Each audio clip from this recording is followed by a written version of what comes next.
Bismillahirrahmanirrahim. Assalamualaikum warahmatullahi wabarakatuh.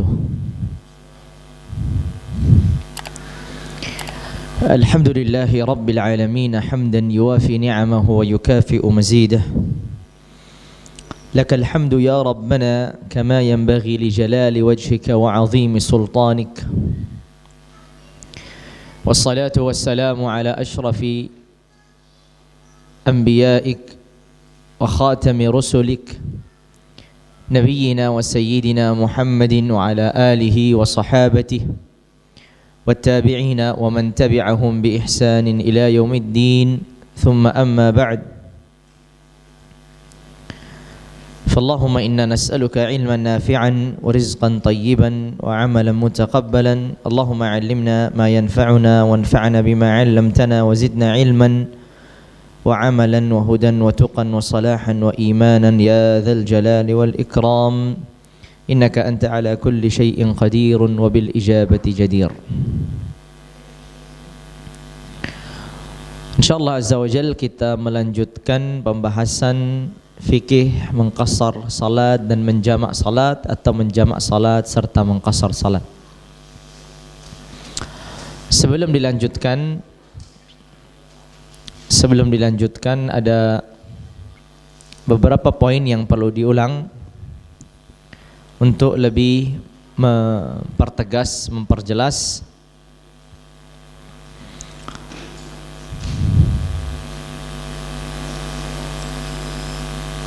Di antaranya ada gambaran yang kaitannya tadi maksiat dan safar dan maksiat. Tadi kan ada gambaran ketiga adalah seorang yang bermaksiat dengan safarnya di dalam safarnya. Nah, kan ada gambaran ketiga begitu. Seorang bermaksiat dengan safarnya di dalam safarnya. Untuk memperjelas, gambaran yang paling diinginkan dari surah ini adalah seorang yang di awal safarnya adalah safar mubah. Kemudian di pertengahan safar ia berubah niatnya berubah menjadi safar maksiat. Tadi contohnya seorang yang safar dari Mojokerto ke Jakarta dengan tujuan mengambil barang, kan begitu? Kemudian sampainya di Jombang berubah niat dari mengambil barang untuk membunuh orang. Berarti perubahan niat setelah melakukan safar. Itu yang dikatakan bermaksiat dengan safarnya di dalam safarnya. Ya, jadi awal safar itu mubah, kemudian menjadi maksiat. Nah, ini dikatakan bermaksiat dengan safarnya di dalam safarnya. Karena di awal safar dia masih belum bermaksiat. Safarnya masih safar yang mubah, diperbolehkan. Dari safar ke Mojokerto ke Jakarta dengan niat mengambil barang, sampai di Jombang niatnya berubah membunuh orang ketika di Jakarta. Sehingga dalam kasus dan gambaran ini, apabila kemudian orang ini bertaubat di Semarang misalkan, maka kemudian dia setelah dari Semarang sampai di Jakarta, boleh dia mengqasar salatnya. Begitu juga kalau ia bertaubat sebelum sampai di Jakarta 5 kilo, 10 kilo, bahkan 5 menit sebelum sampai di Jakarta, dia juga boleh mengqasar salatnya. Ini hanya mempertegas gambaran yang tadi. Ada tambahan gambaran yang terlewatkan setelah kembali saya baca, yaitu adalah ketika seorang melakukan perjalanan safar tapi tidak jauh. Safar tidak jauh. Namun safar yang tidak jauh ini, biar lebih jelas,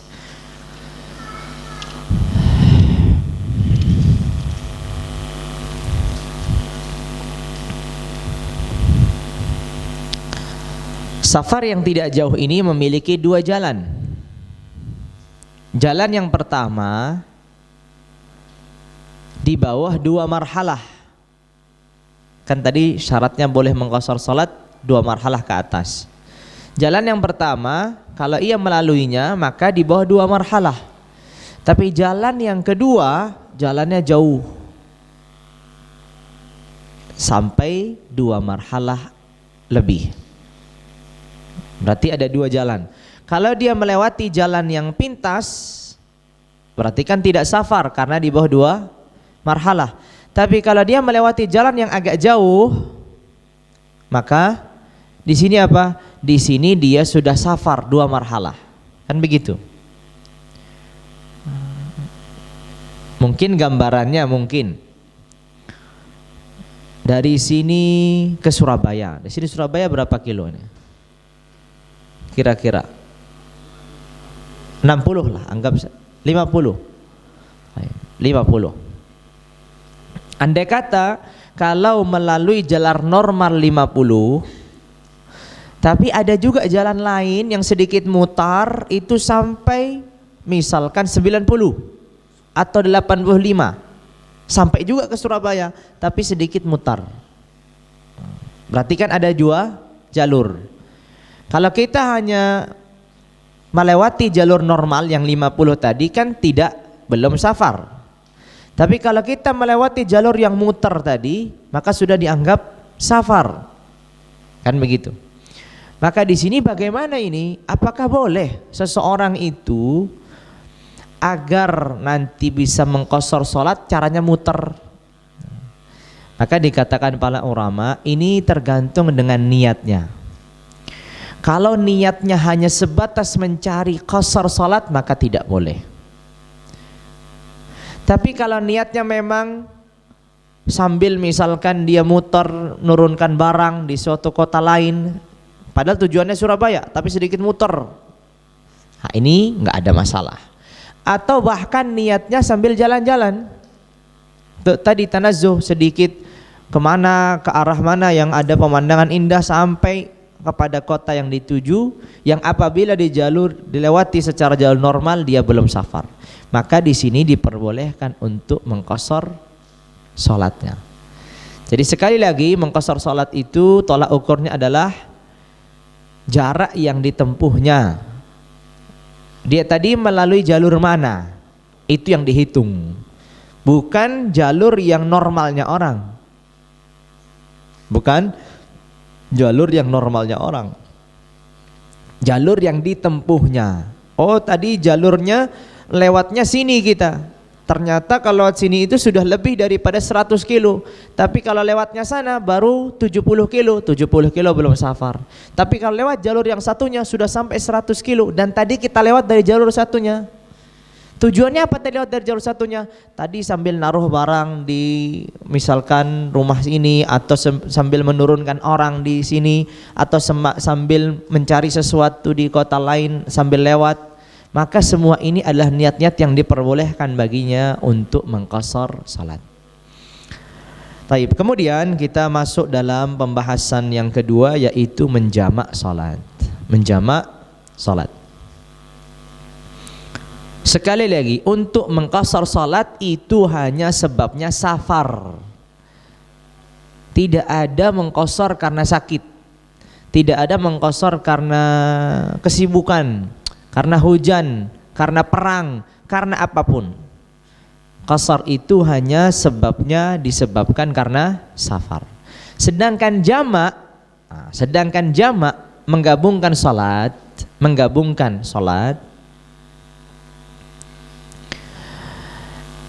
ini terbagi menjadi dua. Jamak menggabungkan salat ini terbagi menjadi dua. Jamak yang disebut dengan jamak taqdim. Jamak taqdim artinya menggabungkan dengan cara mengedepankan. Jamak taqdim namanya. Mudahnya, salat zuhur dan asar digabungkan dengan cara mengedepankan salat asar. Maksudnya salat asar dilaksanakan pada waktu salat zuhur. Jadi ini menggabungkan. Jamak takdim menggabungkan dua solat pada waktu solat yang pertama. Zuhur dan asar di waktu solat zuhur. Maghrib dan isya di waktu solat maghrib. Ini namanya jamak takdim, mengedepankan. Menggabungkan plus mengedepankan. Berbeda dengan jamak yang kedua yang disebut dengan jamak takhir. Kalau jamak takhir itu berarti menggabungkan dan mengakhirkan. Berarti zuhur dan asar digabungkan, tapi zuhurnya diakhirkan ke waktu asar. Maghrib dan isya digabungkan, tapi maghribnya diakhirkan ke waktu isya. Ini namanya jamak takhir. Nah, untuk jamak takdim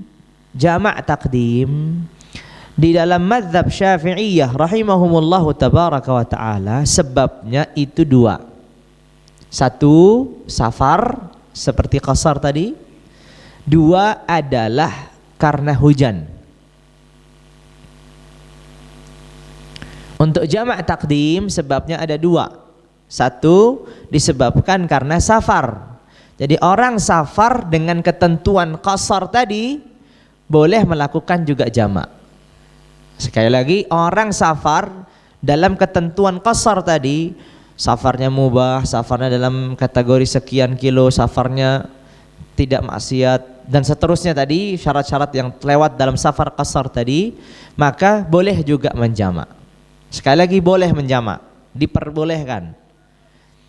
Begitu juga disebabkan hujan.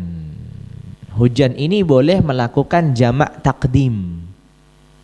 Berarti menggabungkan maghrib dan isya di waktu maghrib. Nanti ada ketentuan syaratnya berlaku juga, tidak asal menggabungkan. Begitu juga zuhur dan asar di waktu zuhur. Ini bisa. Ada satu sebab yang diperselisihkan di kalangan Syafi'iyah, yaitu sakit. Apakah dengan alasan sakit seseorang bisa menggabungkan sholatnya, ditakdim, dikedepankan? Maka pendapat yang mu'tamadnya, yang resminya di dalam mazhab, tidak boleh, tidak bisa menggabungkan dengan alasan sakit. Namun sebagian ulama Syafi'iyah rahimahumullahu tabaraka wa ta'ala menganggap bahwasanya sakit ini termasuk sebab diperbolehkannya menjamak sholat. Sebagian ulama Syafi'iyah disebutkan di sini seperti Al-Imam Al-Khattabi, seperti Al-Qadhi Husain Al-Mutawalli Ar-Ruyani, begitu juga dikuatkan oleh Al-Imam Nawawi. Begitu juga dikuatkan oleh Imam Nawawi rahimahullah. Tapi secara madhab maka sakit itu bukan sebab yang memperbolehkan orang menggabungkan salat. Tapi ada pendapat di dalam madhab yang mengatakan, atau pendapat ulama madhab Syafi'iyah yang mengatakan sakit itu salah satu sebab memperbolehkannya menjamak salat. Jadi intinya ada dua pendapat. Pendapat yang resminya tidak menganggapnya sebagai alasan bolehnya menjamak salat. Pendapat yang kedua memperbolehkannya. Nah, itu intinya di sakit. Baik. Kita kembali dulu pada jamak takdim yang disebabkan oleh safar. Nanti sebab oleh matar nanti kita akan bahas. Jamak takdim yang disebabkan oleh safar. Jamak takdim yang disebabkan oleh safar. Maka sebagaimana kita ketahui, jamak takdim tadi menggabungkan sholat zuhur dan asar di waktu zuhur, menggabungkan sholat maghrib dan isya di waktu maghrib. Ini namanya jamak takdim. Lalu kemudian apa saja syarat-syaratnya boleh melakukan jamak takdim? Apa saja syarat-syaratnya boleh melakukan jamak takdim? Sekali lagi, boleh diberikan uzur, diberikan keringanan. Tapi utamanya seperti yang saya katakan, utamanya adalah tidak menjamak sholat pada waktunya. Sekalipun qasar diutamakan dalam kondisi yang sudah disebutkan tadi. atau qasar juga tidak diutamakan, tapi utamanya di dalam jamak tanpa melihat apapun, jamak itu lebih diutamakan, tidak dilakukan.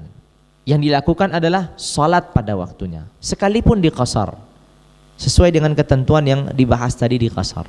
Kenapa ulama Syafi'iyah mengatakan demikian? Boleh nggak menjamak sesuai dengan ketentuan dan kriterianya? Boleh. Kalau terpenuhi syaratnya boleh. Cuman kami tidak memilih untuk menjamak.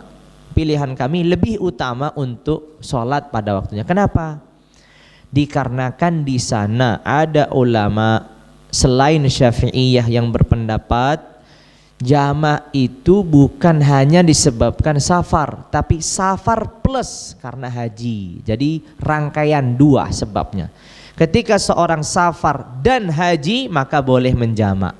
Kalau dia hanya safar aja nggak boleh, haji aja nggak boleh, tapi safar dan haji baru dia boleh menjamak.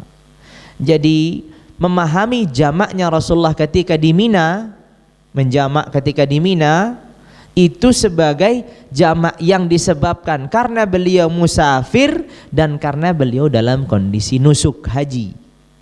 Bukan memahami sebagai oh beliau musafir aja, enggak. Ini yang disebut dengan illah murakkabah. Sebabnya itu terangkai. Apabila sebabnya hilang salah satunya, maka tidak menghasilkan hukum. Nah, ini ada ulama yang berpendapat demikian. Seingat saya ini adalah pendapatnya Hanafiyah. Seingat saya ini pendapatnya Hanafiyah. Jadi mereka berpendapat bahwasanya bolehnya menjamak itu bukan disebabkannya safar saja, tapi safar plus nusuk. Nusuk ini haji atau umrah. Nusuk berarti dia dalam kondisi mengerjakan amalan-amalan haji ataupun amalan-amalan umrah. Di sini baru boleh dia melakukan jamak. Selain itu tidak boleh.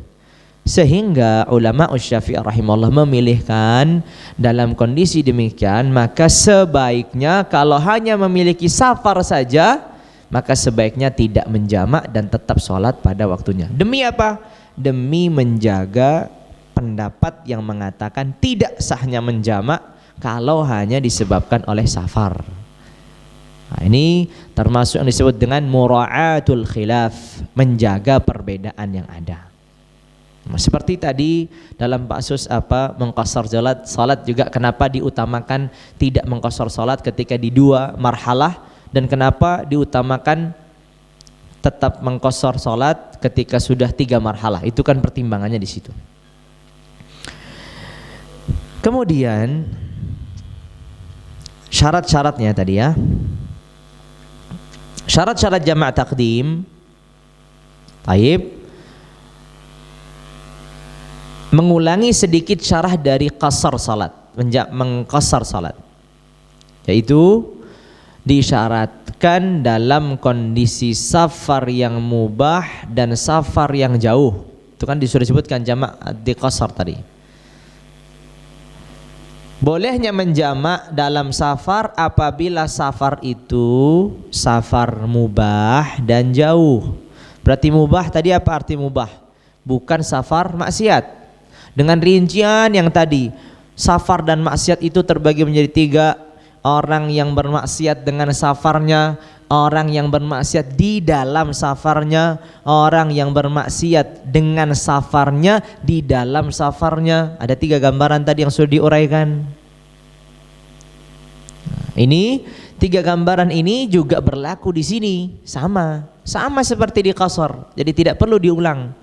Yang jelas apabila safarnya itu mubah, apabila safarnya itu tawilan, panjang begitu, maka di sini diperbolehkan untuk menjamak sholat. Sekali lagi, menjamak sholat tidak ada kaitannya dengan qasar. Dengan arti bisa jadi orang itu menjamak dan sholatnya tetap sempurna 4-4 duhur asar, 3-4 maghrib isya. Berarti kan nggak ada qasar di sini. Bisa juga qasar dan jamak 2-2, duhur asar 2 rakaat duhur, 2 rakaat asar, maghrib isya 3-5, 3 maghrib 2 isya, bisa. Jadi tidak ada kaitannya. Boleh mengqasar menjamak, boleh menjamak tanpa mengqasar, boleh mengqasar tanpa menjamak, bebas. Tapi kembalikan lagi ketentuan syarat-syarat dan kembalikan lagi mana yang lebih utama sesuai dengan yang sudah dijelaskan. Setelah kita mengetahui syarat ini, ada tambahan khusus. Kalau tadi ini kan syarat yang sama dengan syarat qasar. Safarnya mubah, safarnya panjang, jauh. Secara khusus jamak takdim memiliki beberapa syarat. Syarat yang pertama yang dimiliki secara khusus jamak apa? Jamak takdim. Yang pertama adalah memulai dengan salat yang memiliki waktu. Memulai dengan salat yang memiliki waktu. Maksudnya, kalau kita menjamak zuhur dan asar di waktu zuhur, siapa yang memiliki waktu? Zuhur. Berarti yang dikedepankan zuhur. Itu maksudnya. Memulai dengan salat yang memiliki waktu. Menggabungkan antara salat zuhur dan asar di waktu zuhur. Berarti siapa salat yang memiliki waktu? Salat zuhur. Sehingga yang dikedepankan salat zuhur. Kalau asarnya didahulukan ketika jamaknya jamak takdim, maka sholat asarnya ini tidak dianggap sah. Kenapa? Karena namanya bukan menggabungkan sholat. Syaratnya menggabungkan sholat di waktu zuhur itu, zuhur dulu yang punya waktu, kemudian baru asar. Zuhur dulu yang punya waktu, kemudian baru asar. Apabila orang melakukan sengaja, tahu hukumnya, mengedepankan sholat asar, lalu kemudian sholat zuhur di waktu zuhur, maka sholat asarnya tidak dianggap sah. Tapi sholat zuhurnya, ya sholat zuhurnya sah, orang di waktunya. Yang tidak sah itu kan asar, karena asar ngikut. Menjadi ngikut ke zuhur kok malah mendahului zuhur, kan begitu ya, jelas ya. Jadi apabila seorang secara sengaja mengetahui hukum, sengaja mengedepankan asar sebelum zuhur di waktu zuhur dengan niat menjamak keduanya, maka sholat asarnya tidak sah, dan yang sah tetap sholat zuhur. Kalau tidak sah sholat asarnya, sholat zuhur, boleh nggak dia lanjut sholat asar lagi? Boleh. Kan misalkan sholat asar nggak sah, bertobat dia, sholat zuhur diniatkan juga menjamak sholat asar, ya boleh. Kan sama aja dia belum sholat asar. Loh tadi sholat asar sebelum zuhur ya nggak dianggap. Jadi bisa dia menggabungkan, tapi ketentuannya tetap berlaku, sholat zuhur lah yang didahulukan. Begitu juga maghrib dan isya, sholat maghrib lah yang didahulukan. Ini jamak apa ini? Jamak takdim, ketika mengedepankan waktu sholat asarnya dikedepankan di waktu zuhur, sholat isyaknya dikedepankan di waktu maghrib. Lalu kemudian syarat yang kedua adalah meniatkan untuk menjamak sholat, meniatkan untuk menjamak sholat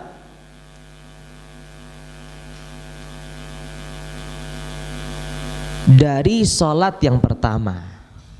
Dari sholat yang pertama. Jadi meniatkannya ini untuk menjamak sholat ini dimulai dari sholat yang pertama. Apa sholat pertama? Zuhur dan asar?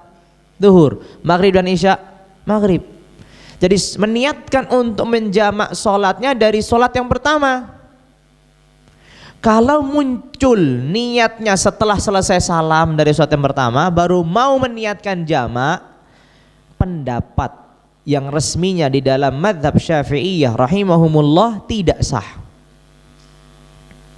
Kenapa? Karena namanya menggabungkan sholat itu harus ada pengikat, rabit. Apa pengikatnya? Niat yang diniatkan ketika sholat pertama untuk mengikat sholat yang kedua. Tapi kalau sholat pertama selesai tanpa meniatkan menggabungkan dengan sholat yang kedua, tiba-tiba muncul niatnya setelah salam, berarti sholat apa ini? Nggak gabung dong dengan pertama. Jelas ya? Namun ada pendapat yang lebih ringan, dan itu juga salah satu pendapat di dalam mazhab Syafi'iyah sekalipun bukan resminya. Ya, Imam Nawawi rahimahullah menyebutkan bahwasanya Al-Imam Al-Muzani menyimpulkan dari pendapat Imam Syafi'i dan dikuatkan juga oleh Imam Nawawi bahwasanya bolehnya meniatkan sekalipun setelah selesai sholat yang pertama. Nah, ini pendapat yang kedua. Kalau pendapat resminya tadi nggak boleh. Jadi kalau dia sudah lewat niatnya dari sholat pertama, ya sudah, nggak bisa jamak. Tapi pendapat yang kedua boleh. Jadi misalkan orang sholat zuhur selesai, baru dia ingat, oh saya boleh kok menjamak, saya mau jamak. Berarti meniatkan jamaknya kapan? Setelah selesai sholat zuhur. Boleh nggak di sini? Pendapat resminya tidak boleh. Tapi pendapat yang kedua yang dikuatkan juga dianggap qawiyun oleh Al-Imam Nawawi, boleh. Dan ini katanya Al-Baijuri adalah fihi fushatun. Ini pendapat yang ringan gitu, untuk meringankan masyarakat, untuk meringankan orang. Nah, kadang orang tidak sadar kalau dirinya boleh jamak kecuali setelah selesai salam, baru ternyata oh ya saya musafir. Nah, ini meringankan. Ala kulli hal, apapun itu yang jelas syarat ini secara resminya memang disyaratkan dari mulai sholat pertama, sekalipun sebelum salam. Intinya niat ini ada pada sholat pertama, niat menjamakkan dengan sholat yang kedua ya, ada pada sholat yang pertama. Kemudian syarat yang berikutnya, yang ketiga adalah terjadinya kelanjutan antara sholat pertama dan kedua. Jadi tidak terpisah.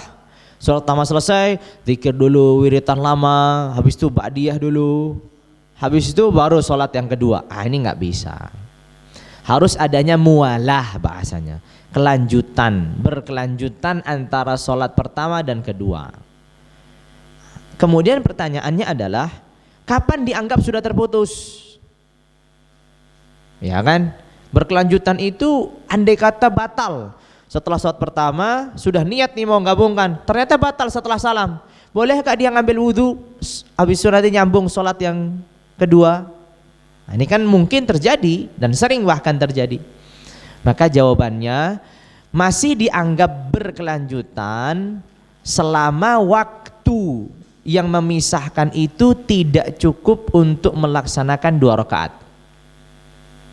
Sekali lagi, masih dianggap berkelanjutan selama waktu yang memisahkan antara 2 sholat ini tidak cukup untuk melakukan 2 rakaat. Itu masih dianggap. Maka sehingga habis sholat duhur, salam, batal, wudhu, baik lagi, masih.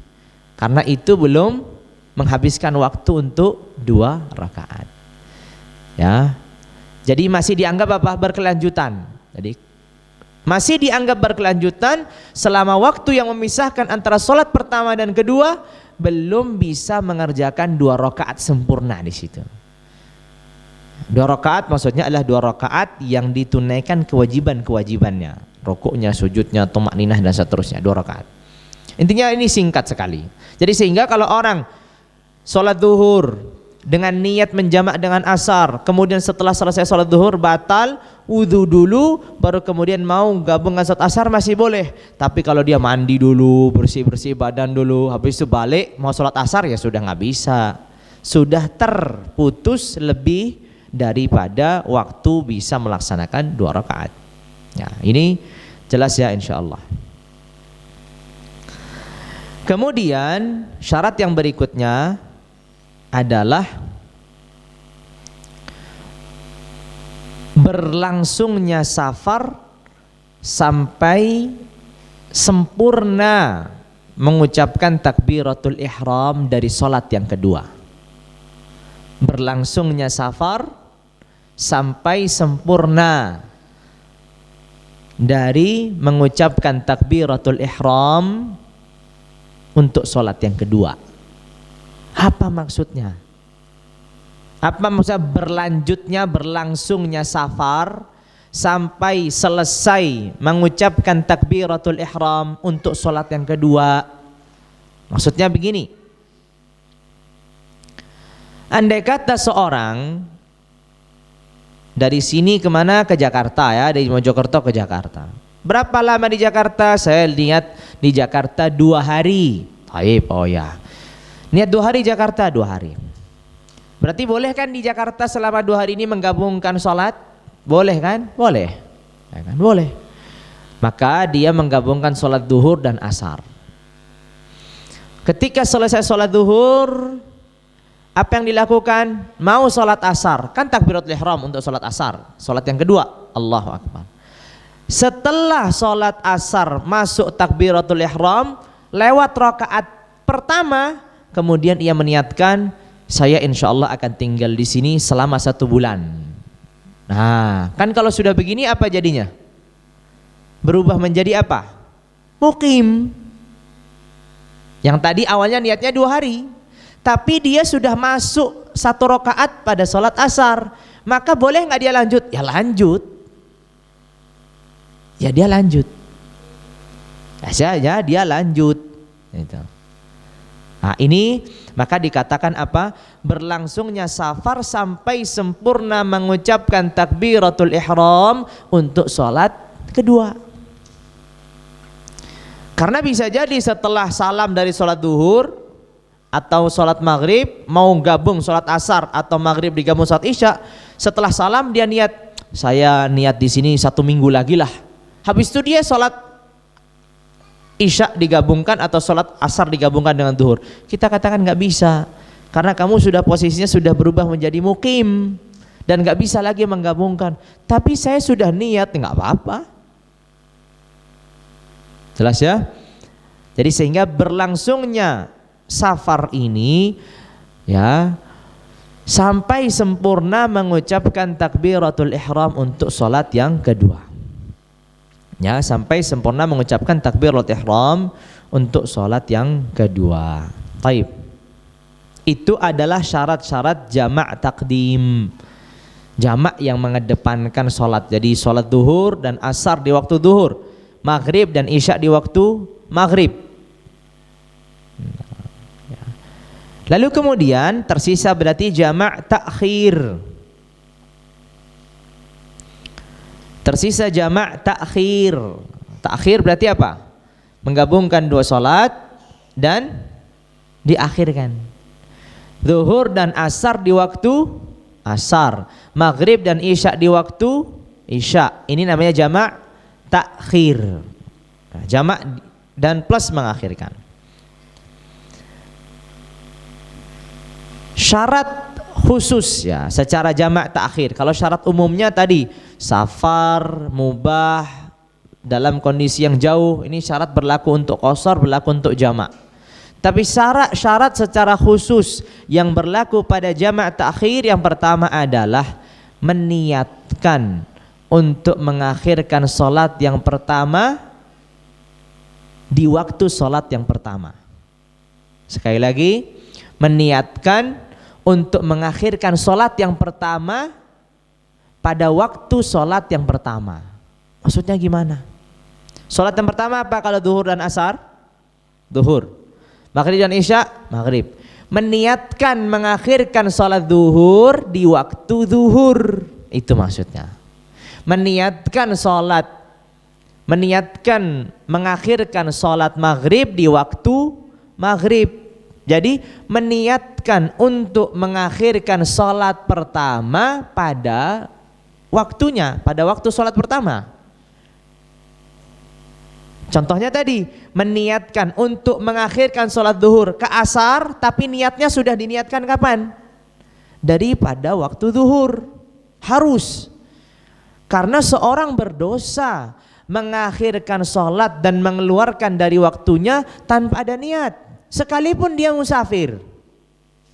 Seorang musafir, dia tidak meniatkan, saya mau niat sholat duhur pada waktunya, tapi tiba-tiba justru mengakhirkan, berdosa. Mengakhirkannya itu perlu niat di keadaan sholat yang pertama, sekalipun dia belum sholat. Masuk waktu duhur, masih ada kesibukan kerja dalam safar, dia mengatakan saya nanti sholat duhurnya di waktu asar. Nah, selama niat itu sudah diutarakan, selesai. Tapi kalau sama sekali niat itu tidak diutarakan di hatinya dan dia menggabungkan zuhur dan asar di waktu asar, maka berdosa. Kenapa berdosa? Karena dia mengakhirkan sholat zuhur tanpa ada niat.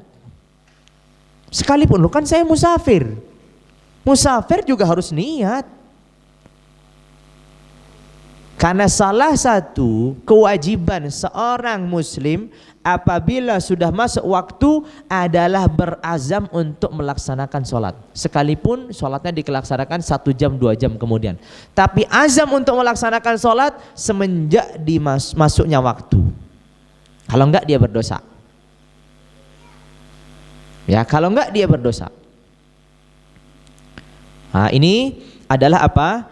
Niat mengakhirkan sholat pertama pada waktu pertama, ya, pada waktu sholat pertama.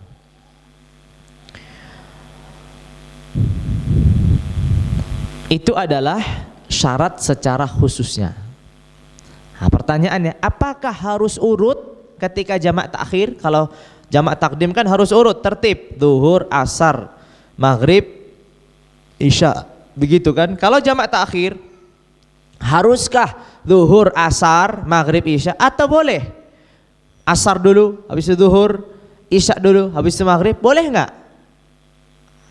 Di dalam mazhab Syafi'iyah rahimahumullahu tabaraka wa ta'ala, hal tersebut diperbolehkan sekalipun utamanya itu urut, zuhur, asar di waktu asar, maghrib, isya di waktu isya. Tapi boleh jikalau sholat isya dulu baru maghrib dengan niat menggabungkan sholat, boleh. Kenapa kok dibedakan? Ya, kenapa kok dibedakan? Kalau jamak takdim tadi nggak boleh kecuali urut, ya kan? Kalau jamak takhir tadi, kenapa kok boleh tidak urut? Makanya ulama Syafi'iyah mengatakan, dikarenakan jamak takhir itu telah mengeluarkan sholat dari waktunya, maka ketentuannya seperti melakukan qadha sholat. Dan qadha sholat itu tidak ada ketentuan tertib dalam mengganti sholat. Orang nih misalkan 1 hari full nggak sholat, tertinggal tertidur, habis itu dia mau sholat subuh, zuhur, asar, maghrib, isya, tapi mulai isya dulu, maghrib, zuhur, asar, pokoknya ngacak-ngacak gitu. Boleh. Di dalam mazhab Syafi'iyah boleh. Tapi kalau di mazhab yang lain, seingat saya di mazhab Hanabilah, mazhabnya Imam Ahmad bin Hanbal, tidak boleh, harus tertib, seingat saya. Maka ala kulli hal, apapun itu, sehingga apabila terjadi jamak takhir, maka boleh untuk tidak tertib, tapi utamanya tetap tertib.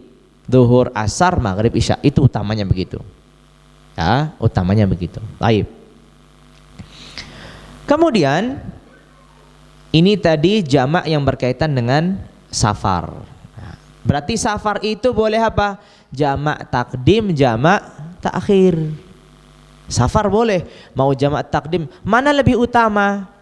Jamak takdim atau jamak takhir? Itu tergantung keadaan. Kalau dia istirahat pas di waktu yang pertama, ya utamanya melakukan jamak takdim. Kalau dia istirahatnya pas di waktu yang kedua, berarti utamanya jamak takhir, dan seterusnya. Kondisional saja. Kondisional saja. Mau takdim mau takhir, itu kondisional saja, tidak mengapa. Bagaimana kalau menjamaknya kalau sudah sampai di rumah? Nah, seperti di contohnya dari Jakarta ke Mojokerto. Niatnya nantilah saya sholat maghrib dan isyanya kalau sudah sampai di rumah sekalian, ya kan? Ini kan kalau dia sampai di rumah berarti sudah bukan musafir, sedangkan dia melakukan jamak, kan begitu? Sedangkan dia melakukan jamak, boleh nggak ini? Maka dikatakan sebab mengakhirkannya sholat kan sudah ada sebelum dia menjadi mukim, ya enggak? Sebab diperbolehkannya mengakhirkan sholat sudah ada, karena dia masih safar tadi. Sudah ada kan, waktu maghrib datang dia masih safar, sampai isya datang dia masih safar, ternyata sampai di rumah masih pada waktu isya. Berarti sebab diperbolehkannya mengakhirkan maghrib ke isya itu ada ketika safar, sedangkan melaksanakannya bukan dalam kondisi safar. Ya, ingat dua hal yang berbeda. Sebab diperbolehkannya mengakhirkan maghrib dan isya dalam kondisi safar, tapi melaksanakannya di saat mukim. Keadaan yang demikian dikatakan Syafi'iyah ini namanya qadha, bukan jamak, tapi dia tidak berdosa. Sekali lagi, ini namanya qadha tapi dia tidak berdosa. Kenapa bukan jamak? Karena jamak dilakukan di saat safar. Kenapa dia tidak berdosa? Karena sebab mengakhirkannya tadi masih ada, dia diperbolehkan ketika mengakhirkan. Hanya melaksanakannya saja dalam kondisi sudah mukim. Jelas ya? Ini apa namanya ketentuan hukum di dalam mazhab seperti itu. Ya, ketentuan hukum di dalam mazhab seperti itu. Sekali lagi, apabila seseorang memiliki sebab mengakhirkan sholat dalam kondisi safar tapi melaksanakan jamaknya ketika dia mukim, maka ini disebut sebagai qadha sholat, bukan jamak sholat. Sehingga dia nggak boleh qasar, nggak boleh dia qasar, tetap sholat isya sempurna. Loh, saya tadi terlewatnya waktu safar, nggak apa-apa, tetap melaksanakan sholat isya sempurna dan juga sholat maghrib sebelumnya, dan ini disebut sebagai qadha salat yang tidak ada dosanya gitu. Karena dia memiliki uzur di saat waktu itu lewat. Oh, saya masih punya uzur saat maghrib itu ada karena saya masih safar, saya masih boleh mengakhirkan. Tapi melaksanakannya di saat dia mukim. Nah, ini semoga bisa difahami. Baik. Selanjutnya adalah jamak yang disebabkan karena hujan. Nah, ini karena hujan. Ini nggak dikenal di sini. Jarang sekali dikenal. Padahal sini negeri hujan terus ya. Kalau di negeri Arab, di Yaman khususnya, ini sudah biasa. Satu, pertama, mereka di sana jarang hujan. Yang kedua, masyarakat awam itu sudah tahu hukumnya. Kadang-kadang pun ngatur imamnya, ini yang lebih jeleknya. Gitu. Jadi imamnya nggak mau jamak, awamnya buat jamaah sendiri. Sering kita dapatkan begitu. Jadi imam rawatibnya menganggap hujannya cuma gerimis sedikit, nggak perlu dijamak. Udah kita nggak usah jamak. Makmumnya buat jamaah sendiri di belakang. Ini repot, ini hukum yang kacau ini. Ala kulli hal. Tapi jamak disebabkan hujan itu ada. Di dalam mazhab Syafi'iyah rahimahumullah ada memperbolehkan jamak karena disebabkan hujan. Ya, disebabkan oleh hujan. Tapi memiliki syarat. Syarat yang pertama adalah jamak tersebut jamak takdim, bukan jamak takhir. Jadi jamaknya takdim. Kalau sholat pas mau sholat maghrib hujan deras, ada sudah jamaah di masjid, qomat masih hujan, sholat masih hujan, selesai sholat masih hujan, terus deras. Jamaah juga nggak ada payung, nggak ada mantol, nggak ada atap yang nanti dengan syarat-syarat ketentuan, maka di sini boleh mengedepankan sholat isya langsung digabungkan antara sholat maghrib dengan sholat isya. Jamak apa ini? Jamak takdim. Ya, disebabkan oleh hujan. Jadi syarat yang pertama, jamak tersebut harus jamak takdim, tidak boleh jamak takhir. Hujan maghrib, udah nanti aja kita sholatnya waktu isya, nggak boleh. Ya, tidak boleh. Tetap harus jamak takdim. Kemudian yang kedua adalah syarat yang kedua adalah adanya hujan. Syarat yang kedua adanya hujan. Adanya hujan. Satu, ketika takbiratul ihram untuk sholat yang pertama. Adanya hujan. Satu, ketika takbiratul ihram untuk sholat yang pertama. Dua, ketika salam dari sholat yang pertama. Jadi ketika takbiratul ihram sholat maghrib, hujan deras, Allahu Akbar, hujan deras. Tiba-tiba di tengah sholat berhenti, tapi mau salam datang hujan deras lagi. Itu berarti yang kedua tadi, adanya hujan saat takbiratul ihram untuk sholat yang pertama. Dua, tadi kan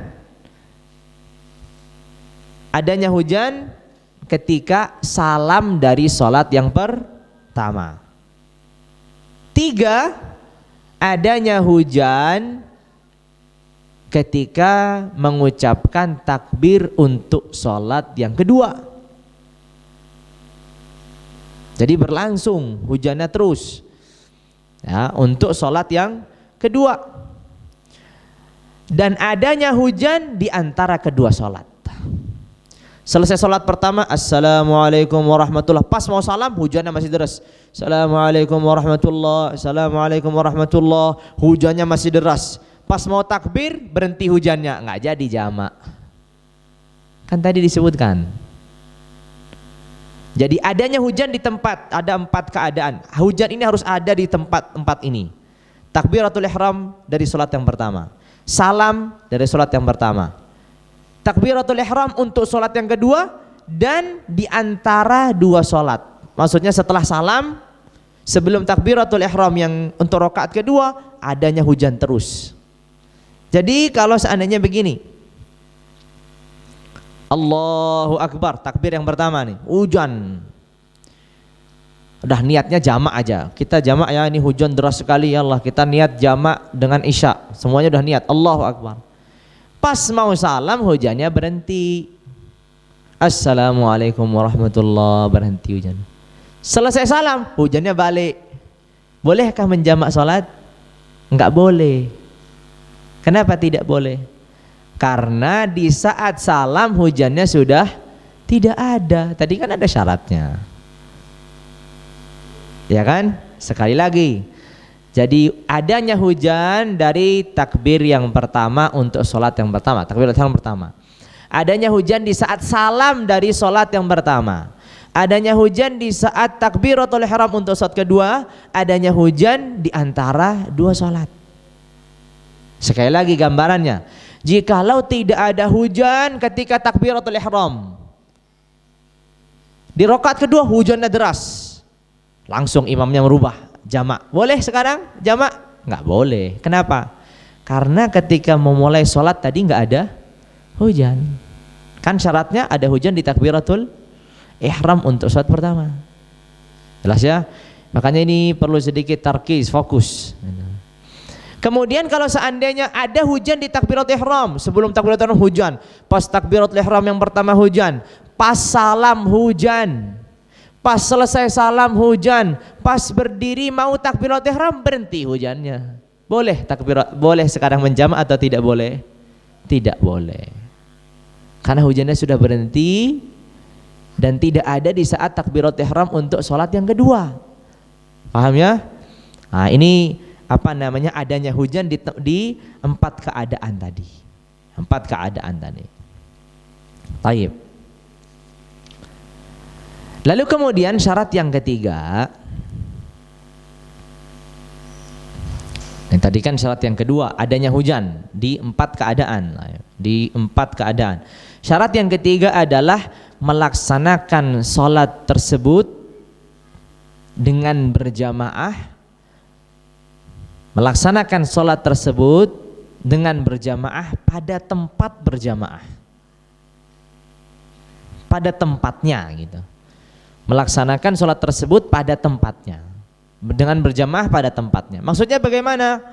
Tempat sholat berjamaah itu di mana? Di masjid. Selain di masjid, di musola. Selain di musola, di ruangan terbuka. Di rumah bukan tempat sholat berjamaah yang menggugurkan kewajiban. Boleh nggak sholat berjamaah di rumah? Boleh. Sholat suami, istrinya, anak-anak di rumah boleh.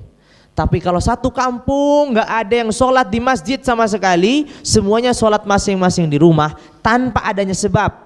Kalau sekarang ada pandemi, ada apa, itu beda, ketentuan hukumnya beda. Suatu negara, suatu negeri, suatu kota tidak punya masjid atau punya masjid, masjidnya disegel. Semuanya sholat di rumah masing-masing. Yang penting kita sudah jamaah. Di dalam mazhab Syafi'iyah ini belum menggugurkan kewajiban. Karena hukum sholat berjamaah di dalam mazhab Syafi'iyah rahimahullah itu fardu kifayah. Artinya fardu kifayah berarti diwajibkan atas majmu' orang. Tapi diwajibkannya dengan ketentuan syarat melaksanakannya di tempat terbuka, tempat umum. Masjid, musola, lapangan, aula yang sudah diwakafkan atau tempat terbuka. Tapi kalau sholat berjamaahnya di rumah, maka belum menggugurkan kewajiban. Intinya, apabila ingin melaksanakan sholat jamak disebabkan hujan, maka syaratnya harus dalam kondisi berjamaah pada tempatnya. Tadi pada tempatnya ima di masjid, ima di musola, ima di tempat terbuka, yang jelas jangan di rumah atau milik pribadi. Jadi misalkan di masjid ini, alhamdulillah di masjid semua datang pas hujan. Sebelum qomat hujan deras. Pas takbiratul ihram hujan, selesai salam hujan, terus hujan tidak selesai bahkan sampai jam 8 malam. Sudah selesai sholat isya, maghrib, isya di jamak selesai. Ini sering dilakukan loh di negeri Yaman, biasanya begitu. Biasanya yang protes jamaahnya, ayo jamak. Padahal kadang imamnya nggak mau jamak, hujannya biasa aja. Kemudian, jadi sehingga kalau orang sendirian di masjid, nggak ada orang karena hujan, jamaahnya nggak ada yang datang, dia cuma sendirian. Bolehkah menjamak maghrib dan isya atau zuhur dan asar? Kan nggak ada jamaah. Tapi saya di masjid tempat berjamaah, ya nggak bisa. Nah, dia sengaja menerobos hujan demi mendapat jamak takdim. Ternyata sampai masjid cuma seorang diri yang nggak bisa jamak. Nah, karena harus syaratnya berjamaah di tempat berjamaah. Ya, ini syarat penting. Syarat yang keempat,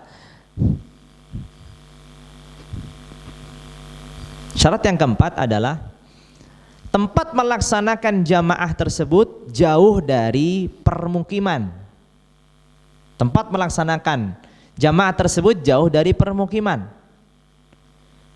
Sehingga apabila orang itu datang dari rumahnya masing-masing akan terkena hujan. Dan tidak ada yang melindungi mereka. Tidak ada atap yang menggabungkan antara rumah-rumah ini ke masjid. Kalau ada, nggak ada udzur jamak hujan. Ya jelas. Jadi syarat yang keempat ini adalah apa? Tempat melaksanakan berjamaah jauh dari permukiman. Sehingga orang yang datang di rumahnya akan terbasahi dengan air hujan. Itu normalnya. Namun kalau di sana antara masjid dan rumahnya ada lorong, ada atap, nggak ada udzur baginya. Jadi misalkan rumahnya, permukiman di sini itu dibuat atap semua menuju masjid. Maka di sini tidak ada udzur bagi orang yang melewati hujan sudah terlindungi untuk melakukan jamak takdim. Kenapa?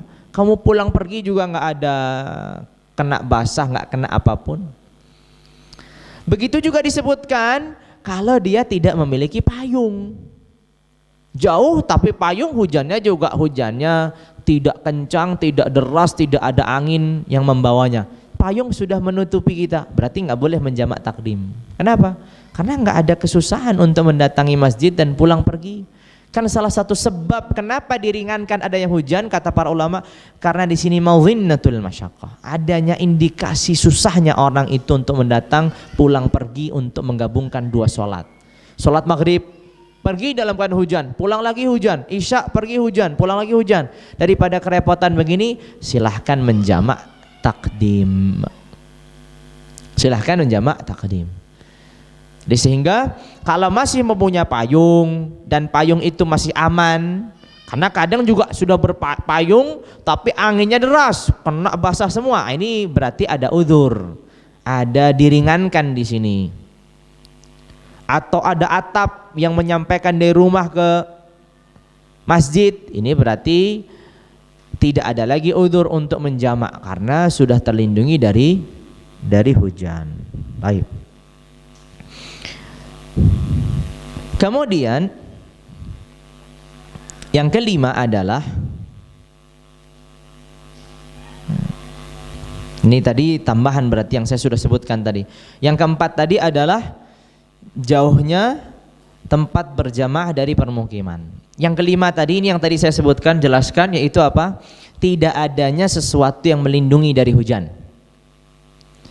Tidak adanya sesuatu yang melindungi dari hujan, atap atau tadi payung atau mungkin jas hujan gitu. Intinya tidak ada sesuatu yang melindungi dari hujan. Kalau ada sesuatu yang melindungi dari hujan, ini syarat yang kelima, tidak adanya sesuatu yang melindungi dari hujan. Kalau ada, berarti tidak ada udzur. Tidak bisa dia menjamak takdim karena hujan, tidak bisa. Ya, tidak bisa menjamak takdim karena hujan karena ada yang melindunginya. Kalau di sana tidak ada yang melindunginya, nggak punya payung, nggak punya mantol, nggak punya atap yang melindungi, tetap menerobos saja ke masjid, maka di sini boleh melakukan jamak hujan. Ternyata sampai masjid reda hujannya, ya sudah. Memang takdirnya begitu. Makanya niatnya harus diluruskan, yang luruskan penting sholat di masjid gitu. Entah ada jamak nggak ada jamak urusan belakangan. Karena kan tadi ketentuan-ketentuan hukumnya tadi. Baik. Maka dengan ini selesai ketentuan dan pembahasan masalah menjamak sholat. Ditambah lagi satu pembahasan, yaitu jamak sholat disebabkan sakit. Yang tadi dikatakan mu'tamadnya mazhab tidak ada jamak hujan karena sakit. Tapi banyak dari kalangan ulama mazhab seperti Al-Khattabi, Al-Qadhi Husain, Al-Mutawalli, Ar-Ruyani dan lain-lain, begitu juga Al-Imamun Nawawi menguatkan bolehnya menjamak karena sakit. Karena sakit, orang sedang mau operasi, itu kan sering terjadi.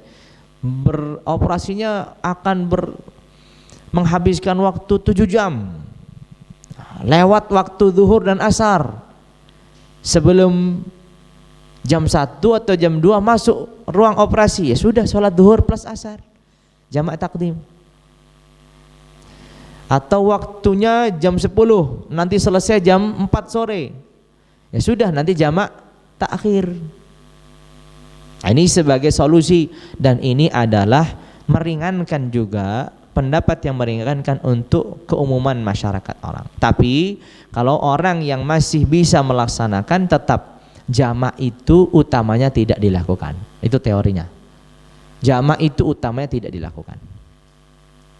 Ya, kecuali itu tadi, kecuali menganggap jamak ini bukan bagian dari syariat Allah. Ini bisa sampai kufur sehingga dia perlu memaksa dirinya untuk melakukan jamak, agar dirinya yang seringkali mungkin berlebihan dalam menyikapi hukum-hukum tertentu dan mencurigai ini jangan-jangan bukan ketentuan Allah, ini tunduk di bawah syariat Allah karena Allah memudahkan manusia dengan syariat jamak walaupun ada ketentuannya.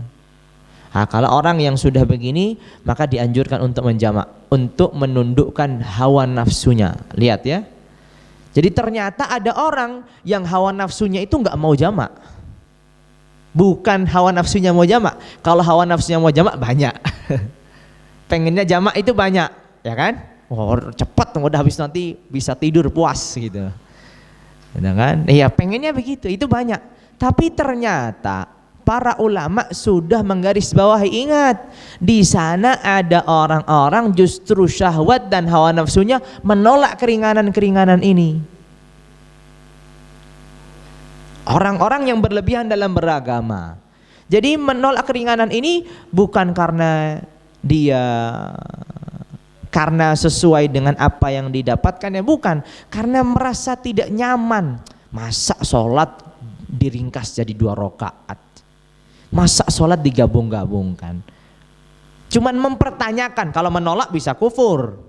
Nggak ada tuh sholat qasar. Ini kalau setelah dijelaskan dan dia menolak bisa sampai derajat kekufuran karena ada ayatnya dalam Al-Quran. Tapi kalau dia mempertanyakan, ini belum sampai derajat kekufuran. Makanya orang-orang demikian memaksakan dirinya untuk melakukan qasar dan jamak agar hawa nafsunya tunduk di bawah syariat. Nah, ini sebagai pelajaran juga, ternyata hawa nafsu itu bukan hanya condong kepada yang mudah-mudah saja. Ada juga hawa nafsu yang condongnya kepada yang susah-susah. Kan terbukti dalam kisah-kisah para sahabat juga ada kisah-kisah yang demikian. Yang 3 orang datang kepada Rasulullah itu apa? Kan 3 orang datang, saya tidak akan menikahi wanita, saya akan puasa terus, saya akan sholat tidak pernah tidur. Itu kan semua hawa nafsu. Dalam mengerjakan ibadah ada juga hawa nafsu. Jadi bukan yang penting saya suka yang mudah-mudah, itu juga hawa nafsu. Saya suka yang susah-susah, itu juga hawa nafsu. Mudah dan susah itu bukan dijalankan dengan suka atau tidak suka, tapi dijalankan ini sesuai syariat atau enggak, ini sesuai dengan ketentuan hukum Allah atau tidak. Bukan saya lebih suka kalau sholat itu pada waktunya dan tidak dijamak-jamak. Kalau saya melihat orang dijamak-jamak itu rasanya gimana gitu. Nah, ini berarti ada sesuatu dalam hatinya. Nah, ini penting sekali dan ini pelajaran gitu. Fuqaha atau para ulama ketika mereka mengajarkan fikih, mereka juga mengisyaratkan di sana praktek-praktek orang yang salah dalam melaksanakannya. Sekalipun mereka tidak intervensi dan merubah hukum ketentuan asalnya, tapi selalu memberikan catatan. Kalau ada keadaan begini, maka dia begini. Kalau keadaan begini, begini. Tapi hukum asalnya begini. Itu yang berubah-ubah pada setiap saatnya. Baik. Adakah pertanyaan sampai di sini yang berkaitan dengan jamak atau berkaitan dengan menggabungkan sholat? Karena sampai di sini insya Allah semoga memang materinya sudah selesai, tuntas gitu. Antara menggabungkan sholat dan juga menjamak sholat.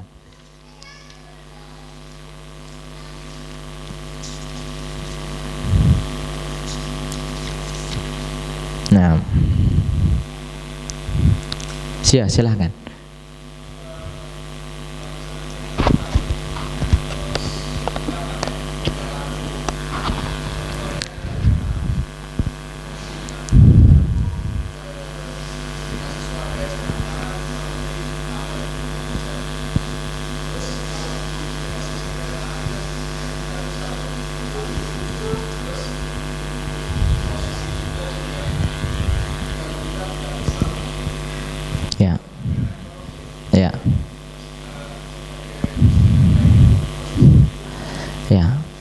Pertama, ini kan tanya kereta ekonomi ya. Saya rasa kereta ekonomi masih ada tuh kamar mandinya, masih bisa untuk wudhu. Tapi kalau seandainya pun nggak bisa wudhu, andai kata nih ya, tidak bisa wudhu, tidak bisa sholat dalam posisi berdiri menghadap kiblat, itu tidak sebagai alasan tidak sholat. Tetap sholat dengan keadaan apapun. Itu namanya disebut dengan sholatnya faqidut tahurain, orang yang tidak menemukan 2 yang mensucikan dirinya. Tidak ada air, tidak ada debu. Berarti dia apa? Ya sholat. Tidak bisa menghadap kiblat, ya sholat. Tidak bisa berdiri, ya sholat. Namun ketentuan hukumnya adalah di dalam mazhab, ia harus mengulangi sholatnya ketika sampai di tempatnya yang dituju. Misalkan sholat duhur, ya sudah, nanti dia mengganti sholat duhur ketika sudah sampai di tempatnya. Tapi tetap sholat pada waktunya demi menghormati waktu. Tetap sholat demi menghormati waktu. Seperti itu. Di bis banyak sekali yang menjadi masalah, orang-orang memiliki transportasi ini orang-orang yang tidak kenal agama. Sehingga harusnya sebenarnya dalam ketentuan syariat, kalau kita menyewa orang menghantarkan, kita dari awal itu harus memberikan syarat kita diberi kesempatan untuk melaksanakan ibadah. Jadi kalau kita misalkan sewa, kan kita kalau bis itu kan sama dengan sewa kan. Harusnya di akadnya itu, kalau ini memang benar-benar di akad hukum syariat dan sebagai seorang muslim yang sesungguhnya, dia akan mensyaratkan, dan saya bisa sholat tepat pada waktunya. Harusnya begitu. Tapi ternyata prakteknya kita nggak bisa. Ada hanya 1 atau 2 bis yang melakukan itu. Sisanya rata-rata subuh bablas. Kalau dari Jakarta misalkan naik bis tertentu, berangkatnya dari sana jam 2, jam 3, sampai sini misalkan, oh sudah siang. Yang lewat apa kelewatan? Biasanya subuh. Karena kalau maghrib atau isya mampir makan malam, bisa di situ orang yang ini sholat maghrib isya di jamak. Tapi subuh kan nggak bisa di jamak. Subuh di dalam bis. Bis selebih nggak ada, susah air, susah ngadep kiblat, berdiri. Maka di sini tetap melaksanakan sholat bagaimanapun keadaannya, namun ia nanti mengganti sholatnya ketika sudah sampai tujuannya. Ya, tetap demikian. Sholatnya? Ya, tadi kan sudah disebutkan, apapun sholat yang diganti ketika sudah mukim maka harus sempurna. Kalau digantinya di mukim maka harus sempurna. Kalau digantinya di saat safar, dilihat ini terlewatkannya di saat mukim atau terlewatkannya di saat safar. Kan itu tadi sudah dijelaskan. Nah, ada lagi yang bertanya? Silahkan.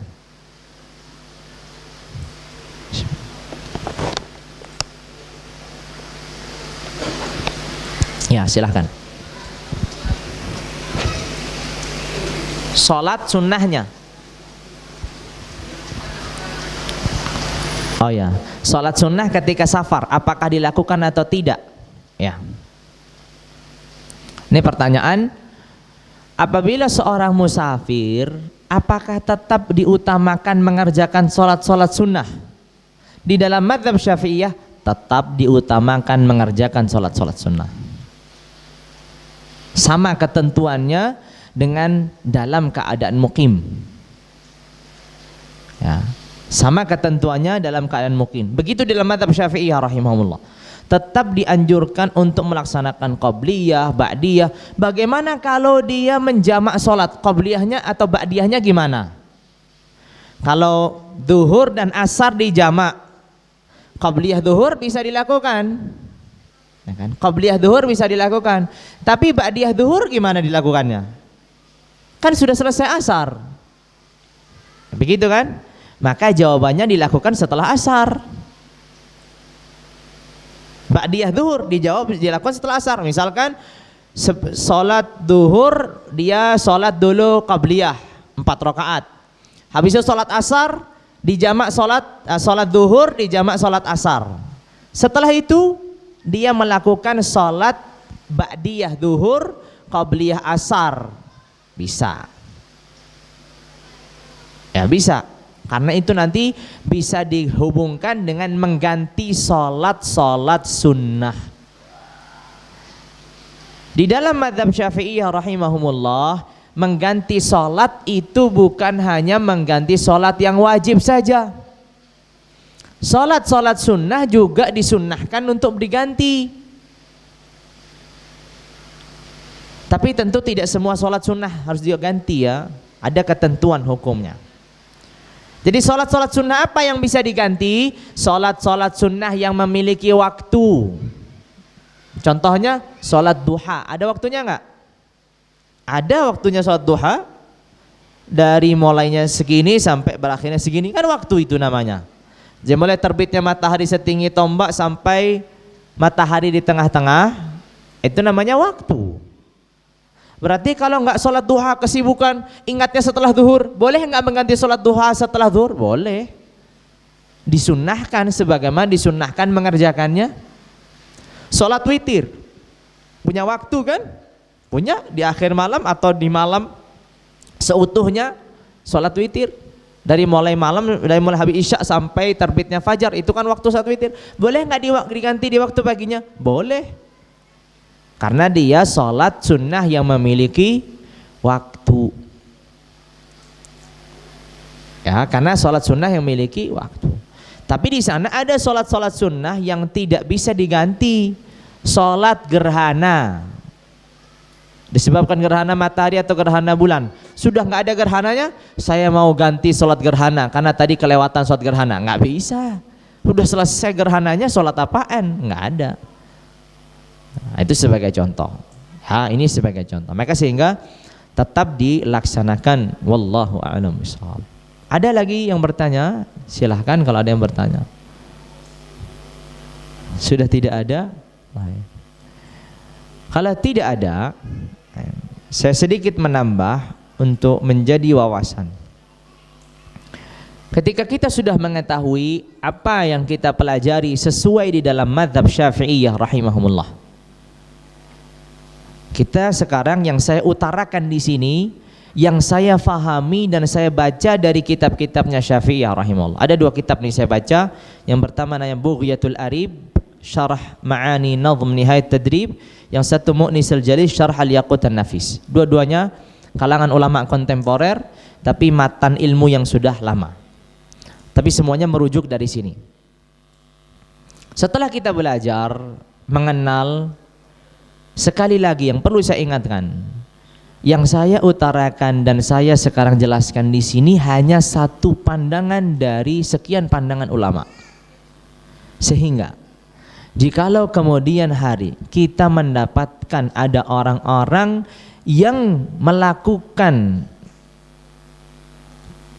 hal-hal yang berkaitan dengan jamak dan qasar berbeda dengan yang pernah kita pelajari, kita jangan pernah heran dan tidak perlu berkomentar. Dikarenakan kita baru belajar satu pandangan ulama. Sehingga masih ada kemungkinan pandangan-pandangan yang lain yang tidak kita ketahui. Bukankah kita diwajibkan untuk mengingkari kemungkaran? Bukankah kita diwajibkan untuk menasihati kaum muslimin? Naam, kita diwajibkan mengingkari kemungkaran, diwajibkan menasihati kaum muslimin dalam kemungkaran yang disepakati. Kalau kita tidak bisa membedakan yang disepakati mana, yang diperselisihkan mana, maka tidak ada kewajiban bagi kita untuk mengingkari. Dan tidak semua perkara dalam agama ini kita tidak tahu mana yang disepakati, mana yang diperselisihkan. Haramnya berzina, ada yang tidak tahu disepakati atau diperselisihkan. Semuanya sepakat bahwasanya itu adalah keharaman yang disepakati. Jadi kalau orang berzina bisa diingkari. Menggunjing, berkata kotor, berdusta, ini kan kesepakatan semua ulama muslimin, seluruh kaum muslimin menyepakati kemungkaran yang disepakati. Tapi ketika kita mendapati hal-hal yang diperselisihkan atau kita tidak tahu ini diperselisihkan atau disepakati, maka gugur kewajiban kita untuk mengingkari kemungkaran. Dan ini disebutkan para ulama termasuk Imam Nawawi di dalam syarahnya Sahih Muslim mengatakan wa innama yunkarul mujma' alaihi wa almal mukhtalaf fihi fa la yungkar atau yurja'u ilal ulama, diserahkan kepada ulama. Jadi sehingga ketika suatu saat kita mendapati orang-orang kok dari Jombang ke Mojokerto pada jamak ya sholatnya, itu bukan urusan kita. Mungkin dia mengikuti pendapat ulama yang ada. Kita baru belajar salah satu pendapat yang itu bukan jamak, nggak boleh jamak di situ, tapi itu untuk diri kita yang sudah mempelajarinya. Sedangkan orang lain bisa jadi dia mengikuti pendapat ulama yang ada. Sekali lagi, bisa jadi mengikuti pendapat yang ulama ada. Maka semangat kita adalah semangat memperbaiki diri kita sebelum semangat memperbaiki orang lain. Semangat kita dalam menuntut ilmu itu adalah semangat mengangkat kebodohan yang ada pada diri kita, bukan mengangkat kebodohan pada orang lain. Mengangkat kebodohan pada orang lain itu tahap berikutnya. Di saat kita sudah berhasil mengangkat kebodohan pada diri kita, baru nanti mengangkat kebodohan pada orang lain. Termasuk mengangkat kebodohan yang ada pada diri kita adalah ketika kita sudah bisa membedakan mana yang harus disampaikan, mana yang tidak disampaikan. Kalau kita sudah bisa memposisikan di sini, baru kita silahkan berbicara. Kalau kita masih belum bisa mendudukkan perkara pada tempatnya, maka falyaqul khairan aw liyasmut, hendaknya mengucapkan kebaikan atau diam. Kenapa sekarang hari ini perdebatan tidak ada ujungnya, bahkan mencerai-beraikan umat? Karena campur tangannya orang-orang yang tidak bertanggung jawab. Bukan penuntut ilmu, bukan ulamanya, justru terkadang orang-orang pemula, anak-anak muda, orang-orang awam yang baru ngaji setahun 2 tahun dan seterusnya. Maka tahan lisan kita. Jadi membiasakan diri kalau ada sesuatu yang berbeda, biarin aja. Kecuali kita yakin ini telah disepakati para ulama tentang kesalahannya, beranikan diri nggak apa-apa. Tapi kalau kita ragu atau bahkan kita tahu ini ada perdebatan di sana di kalangan para ulama, berhenti.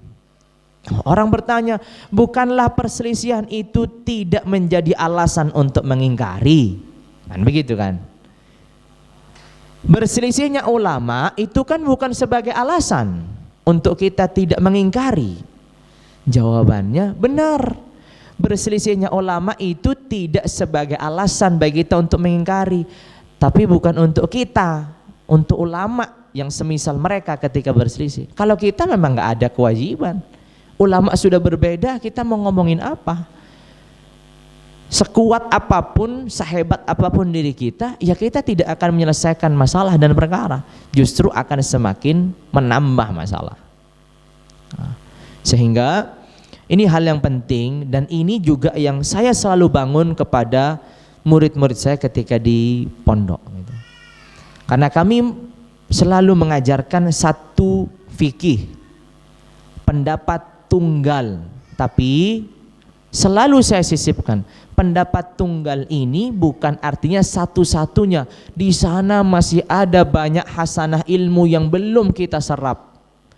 Yang kita pelajari ini untuk menertibkan cara berpikir kita dalam fikih, untuk menertibkan kerangka ilmu kita dalam membangun istana ilmu, dari mulai pondasinya, tiang-tiangnya, kerangka utamanya. Itu tujuan kita, mengikuti satu alur agar kita tidak bingung dalam mempelajari.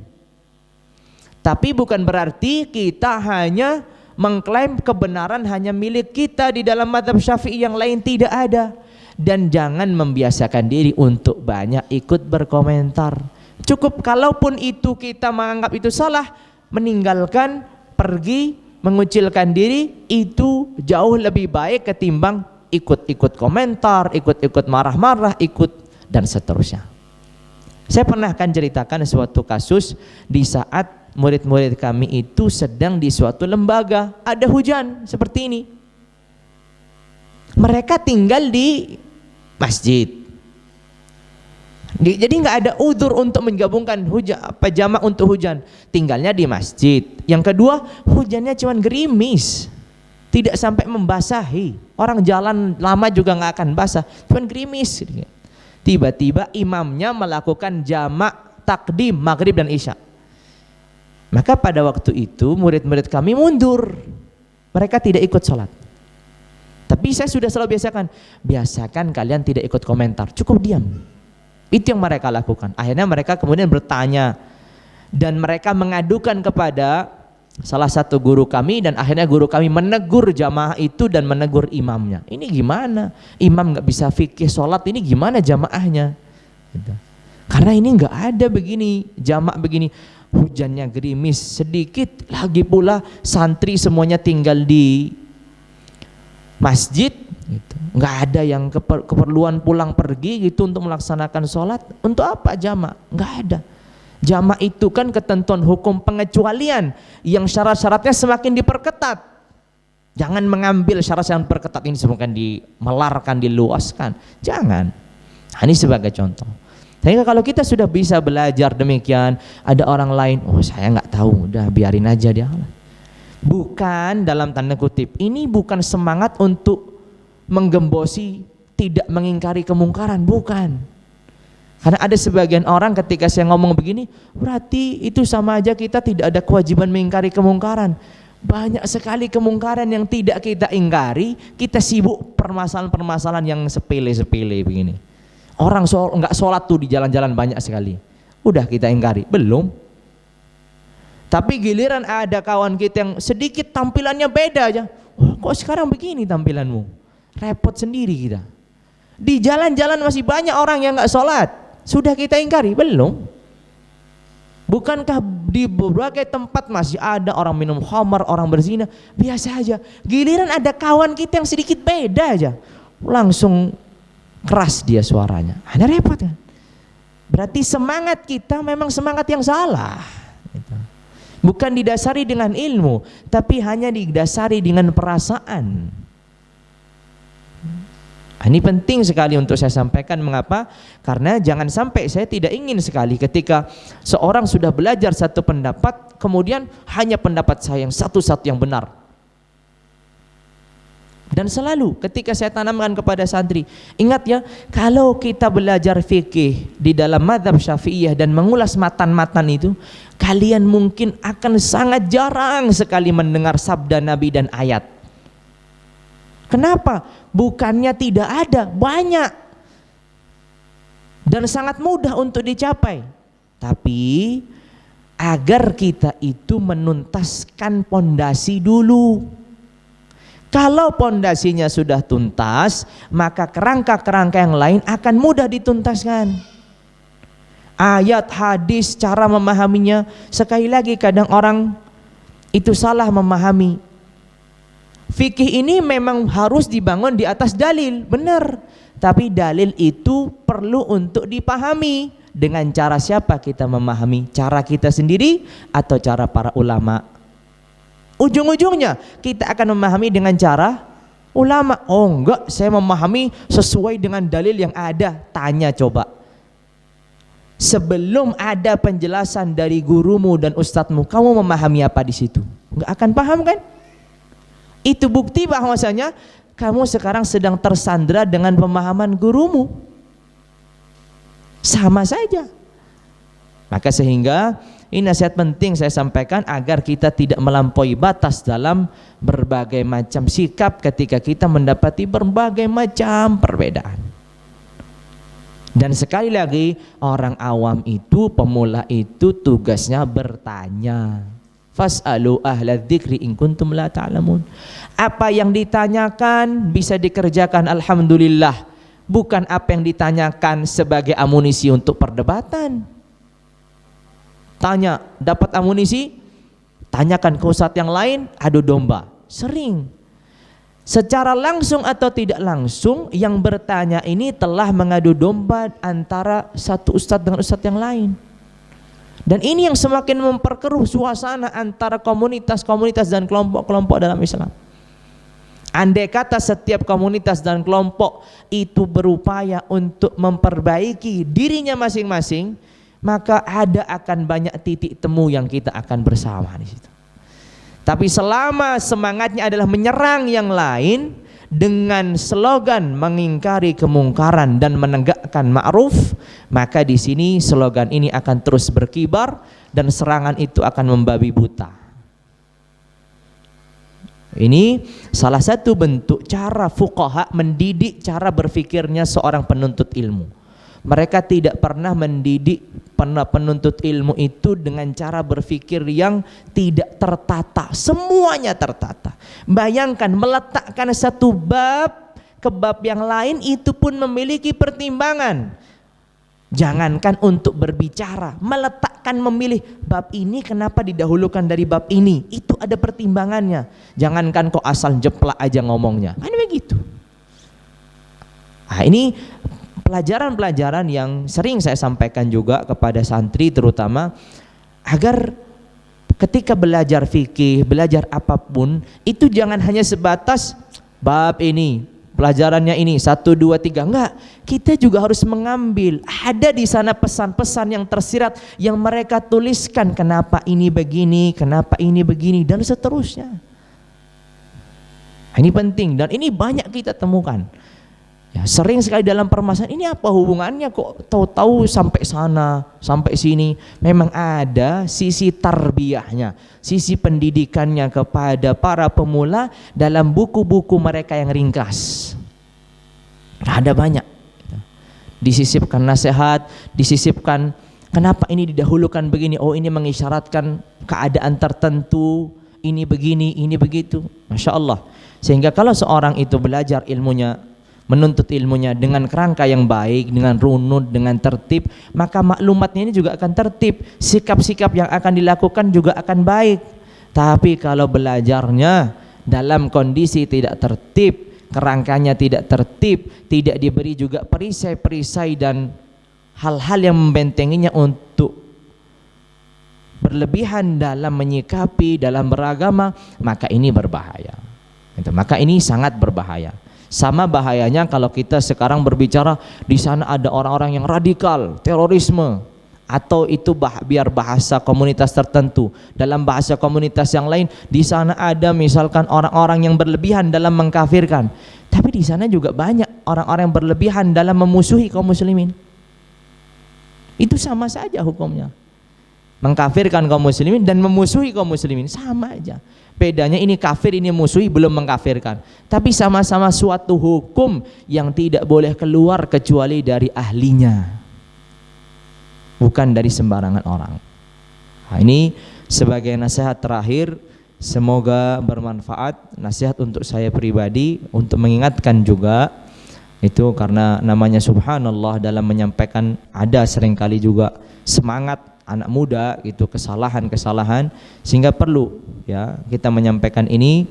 Dan semoga Allah Azza wa Jalla memberikan kita selalu taufik dan hidayahnya, ilmu yang bermanfaat dan amal yang saleh. Mungkin itu yang bisa saya sampaikan. Ada masih pertanyaan? Katanya Abu Hammam masih pengen bertanya. Semangat. Udah cukup ya? Atau masih bertanya? Taib. Mungkin itu saja. Saya mohon undur diri dan mohon maaf atas ada kesalahan, kekurangan. Semoga kita kembali lagi dipertemukan Allah Azza wa Jalla dalam keadaan sehat wal afiat, dan dipertemukan lagi dalam lingkaran-lingkaran ilmu, ditingkatkan beramal dan mendekatkan diri kita kepada Allah Azza wa Jalla. Sampai di sini, subhanakallahumma bihamdika asyhadu an la ilaha illa anta astaghfiruka wa atubu ilaik. Wassalamu alaikum warahmatullahi wabarakatuh.